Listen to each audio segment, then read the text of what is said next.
Hi, I'm Dan Abe, executive producer at 343. And this year at E3, we're really excited to announce Halo Anniversary to the world. We wanted to give an example of campaign, so we used Silent Cartographer to really highlight some of the exciting features we're developing for the game. And now we want to share this with the rest of the world. So this is really your chance to get a behind-the-scenes peek at what we're doing with Halo Anniversary. Hope you enjoy.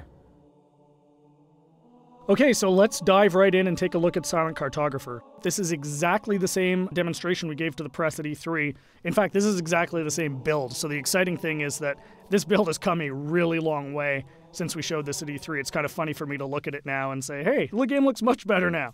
So the first thing you're going to see immediately on the fly-in is the graphical upgrade. I mean, the game looks fantastic. We spent a lot of time really lovingly bringing this into the current generation and, working very hard to make sure that this looks like a current generation title, something everyone can look at and just say, wow, this game looks fantastic.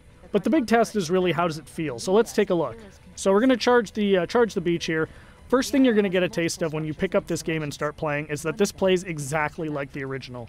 That was a core development principle for us, is this game needed to play exactly the way it did 10 years ago. I mean, this is the game that launched a generation of shooters, so we had to make sure that that feeling was identical to that experience that everybody remembered 10 years ago, because this is really a gift to the fans. This is a way to relive the experience of playing Halo 1 for the first time, so we really wanted to make sure it was identical.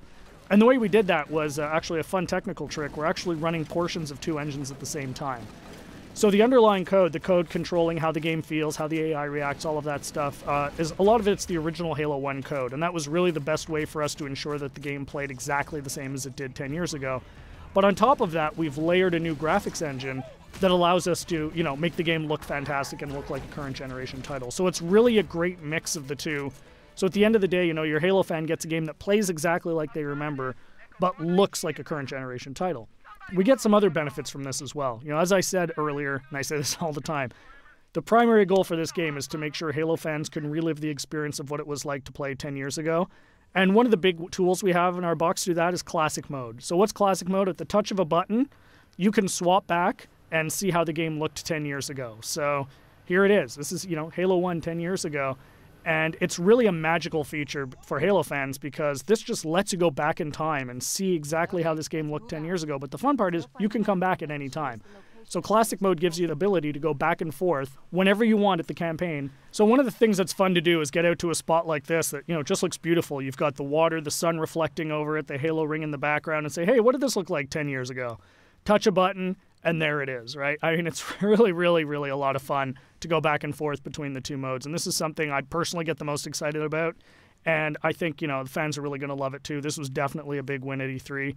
As you can see, the other benefits you get from the new version is you've got the splash effects, the dust effects as you get back onto the beach. The game just looks great. The other thing that's fantastic is, for the first time, we're going to have co-op over live for the campaign. So you can hop onto the Warthog with a buddy and just plow through this game and, start mowing down grunts and elites and, just team up with a friend. Get on, go, hook up on live and play through the campaign together. And, we think people are really going to love that too. I often say, what would Halo 1 be without the Magnum? And, of course, the Magnum's back. Everyone remembers that fantastically overpowered pistol that just enabled you to walk through and just mow through hordes of enemies.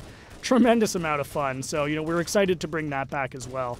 Again, you can see the game plays exactly the same as it did. Cannot highlight that enough. That was really, really important for us to make sure that this game played the same as it did, because this is really an iconic game. This is the game that convinced a lot of people, myself included, that you could actually have a fun first-person shooter experience on the console. I mean, I was a hardcore PC shooter guy, who said you're never going to make a game on the console that is going to, make me want to play. And this is the game that changed my, my impression of it.